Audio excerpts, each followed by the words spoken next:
बिस्मिल्लाहिर्रहमानिर्रहीम। अस्सलाम वालेकुम डियर स्टूडेंट्स। हम पढ़ रहे थे chemistry 10th class chapter number 14 जो कि कंप्लीट हो चुका है हमारा स्टेट्स ऑफ मैटर। अब जो है हम डिस्कस करने जा रहे हैं जी चैप्टर नंबर 15 जो है हमारे पास वो है वाटर। तो यहाँ पे हम वाटर के बारे में डिस्कस करेंगे डिटेल्स के साथ। पिछला जो था हमारा वो एटमॉस्फेयर के बारे में था, उसमें हमने लेयर्स पढ़ी और प्लूटेंट्स के बारे में सीखा और प्लूटेंट्स के क्या इफ़ेक्ट्स थे हमारी लाइफ पे, एटमॉस्फेयर पे, वो हमने सीखे। वाटर के अंदर हम ये सीखेंगे कि पानी जो है वो किस तरह हमारी ज़िंदगी में इन्वॉल्व है, किस तरह वो बहुत ज़्यादा अहम है हमारी ज़िंदगी के अंदर, और उसके बाद कितने परसेंट वाटर ओशनिक है, कितना जो है पीने के काबिल है, फिर वाटर कैसे कंटेमिनेट हो रहा है और उसके कंटेमिनेट होने से कौन कौन सी बीमारियां हमें लग सकती हैं, वो इस चैप्टर में हम डिटेल्स के साथ पढ़ेंगे। तो सबसे पहले हम वाटर के बारे में देखते हैं जी कि वाटर जो है वो कितने परसेंट हमारी बॉडी में होता है। नियरली 70% होता है हमारी बॉडी के अंदर, ठीक है। जो वाटर है उसकी मिकदार हमारी बॉडी के अंदर नियरली 70% है। इस तरह ये अहम है और उसके बाद ये इन्वायरमेंट देता है डिफरेंट चीज़ों को रहने के लिए, पौधों को रहने के लिए, जानवरों को रहने के लिए, ठीक है। इन्वायरमेंट देता है लिविंग थिंग्स को। अब ये ज़िंदा चीज़ों का इन्वायरमेंट भी होता है, उनका माहौल होता है। इसमें जो है पौधे रह सकते हैं, जानवर रह सकते हैं, माइक्रो ऑर्गेनिज़म्स पानी के अंदर रहते होते हैं। बहुत सारे जानवर जो पानी के अंदर रहते हैं, पौधों की लाखों अक़साम जो हैं वो पानी के अंदर रहती हैं। तो एक तो पानी जो है वो पीने के लिए बहुत ज़्यादा अहम है और हमारी बॉडी का 70% हिस्सा भी है, और दूसरे नंबर पर ये इन्वायरमेंट मुहैया करता है जानदारों को रहने के लिए। उसके बाद पानी के और बहुत से पर्पसेस हैं, जैसे कि हम कुकिंग के लिए पानी को यूज़ करते हैं, वॉशिंग के लिए करते हैं या नहाने के लिए करते हैं, ठीक है, क्लीनिंग पर्पसेस। ये सारे कुकिंग, वॉशिंग, बाथिंग, क्लीनिंग, इन सब पर्पसेस में हम वाटर को बहुत ज़्यादा यूज़ कर रहे होते हैं। तो पानी जो है हमारी ज़िंदगी में बहुत ज़्यादा इन्वॉल्व है। एक तो ये 70% हमारी बॉडी का हिस्सा है, उसके बाद हम इससे कुकिंग, क्लीनिंग, वॉशिंग या बाथिंग वगैरह करते हैं, और ये एनवायरनमेंट के अंदर जो है ज़िंदा चीज़ों को माहौल मुहैया करता है, हैबिटेट मुहैया करता है, उनको रहने की जगह देता है। तो पानी जो है वो बहुत ज़्यादा इन्वॉल्व है। उसके बाद अक्रेंस देखते हैं इसकी कि पानी जो है वो कितने कितने परसेंट पाया जाता है। 97% जो वाटर है वो ओशनिक होता है। ओशनिक का मतलब है कि वो समंदरों में पाया जाता है। 97% of the whole water. Oceanic water not drinkable, आप इसे पी नहीं सकते, ठीक है। ये इसमें साल्ट्स की बहुत ज़्यादा मिकदार होती है, आप इसे डायरेक्टली पी नहीं सकते। उसके बाद जो है हमारे पास जो 2% वाटर है वो ग्लेशियर्स के अंदर है, आइस कैप्स के अंदर, ठीक है जी, ग्लेशियर्स और आइस कैप्स के अंदर है। 97% नॉन ड्रिंकेबल है और 3% टोटल जो है वो फ्रेश वाटर होता है। उस 3% में से भी 2% ग्लेशियर्स की सूरत में जो है जमा हुआ होता है, जैसे कि ग्रीनलैंड है, आइसलैंड है, वहाँ पे ग्लेशियर्स होते हैं, बड़े बड़े बर्फ़ के पहाड़ होते हैं, तो वो तकरीबन 2% बनता है। उसके बाद हमारे पास जो है 0.6% वो है ग्राउंड वाटर, और हमारे पास जो है 0.2% वो है इनलैंड वाटर, जो हम ज़मीन से निकाल कर पीते हैं, वो वाला है। और 0.01%, सॉरी 001% है, 01 नहीं है, वो हमारे पास है एटमॉस्फेरिक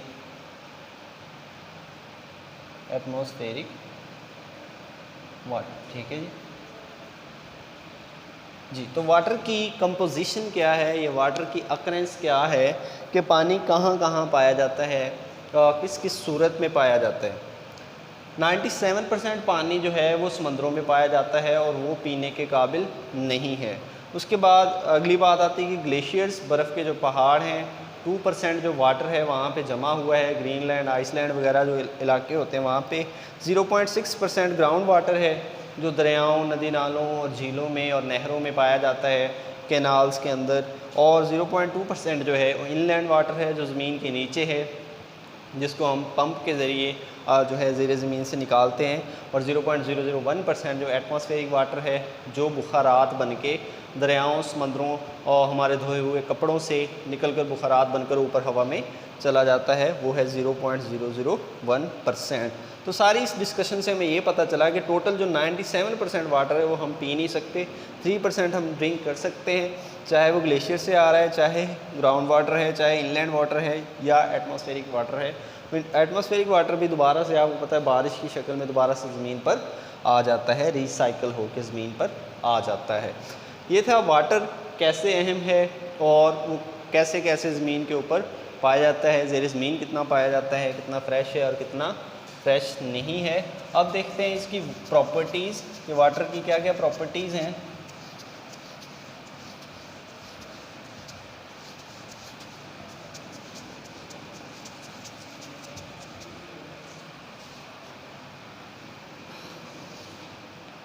जी, प्रॉपर्टीज़ के लिए हम क्या करेंगे जी, इसकी प्रॉपर्टीज़ में डिफरेंट पॉइंट्स यहाँ पे डिस्कस किए हुए हैं।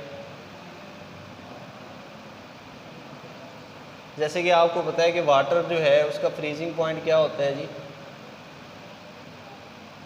वाटर का फ्रीजिंग पॉइंट 0 डिग्री सेल्सियस होता है। जी, फ्रीजिंग पॉइंट वो वाला टेम्परेचर होता है जिस पे कोई लिक्विड जो है वो सॉलिड में कन्वर्ट हो जाता है। ये लिक्विड, वाटर एक लिक्विड है जो सॉलिड में 0 डिग्री सेल्सियस पे कन्वर्ट हो जाता है, मतलब वाटर से आइस बन जाता है। उसके बाद इसका बॉइलिंग पॉइंट आता है।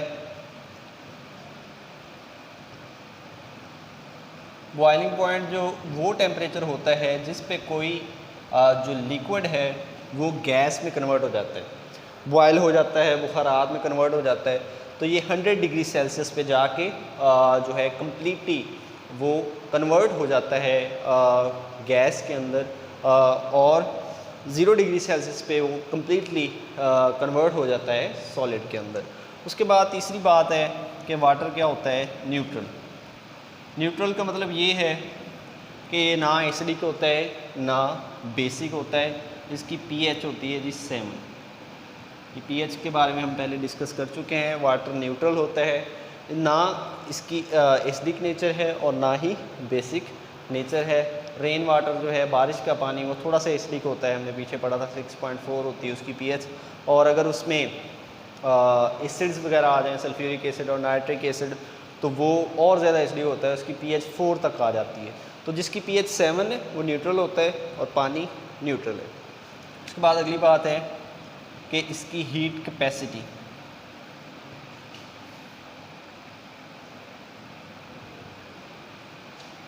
हीट कैपेसिटी क्या है जी कि कितना हीट को ये अपने अंदर अब्जॉर्ब कर सकता है। मिसाल के तौर पर ये 4.2 किलो जाउल जो है पर कूलम है मेरे ख्याल से। तो इस तरह इतनी हीट जो है, किलो जाउल लिखना था मैंने, किलोग्राम लिख दिया, किलो जाउल पर कूलम। इतनी ज़्यादा हीट कैपेसिटी है इसकी कि 4200 जाउल कह लें, ठीक है, तो या 4.2 किलो जाउल कह लें। इतनी ज़्यादा हीट कैपेसिटी होती है जिसकी वजह से ये टेम्परेचर को मेंटेन कर सकता है, ठीक है, मेंटेन्स टेम्परेचर। जो दर्जा हरारत है उसको मेंटेन करने के लिए जो है हमारे पास वाटर बड़ा अहम किरदार अदा करता है। ये टेम्परेचर को बहुत ज़्यादा राइज़ नहीं होने देता ज़ेरे ज़मीन के ऊपर, एटमॉस्फेयर के अंदर। तो पानी की वजह से टेम्परेचर इतना ज़्यादा हाई नहीं हो पाता। जैसे ही टेम्परेचर थोड़ा सा हाई होगा, पानी बुखारात बन के ऊपर जाएगा, ठीक है, ऊपर जाके लेयर बना के बारिश बरसेगी, फिर से टेम्परेचर नॉर्मल पे आ जाता है। उसके बाद अगली बात है जी इसकी डेंसिटी।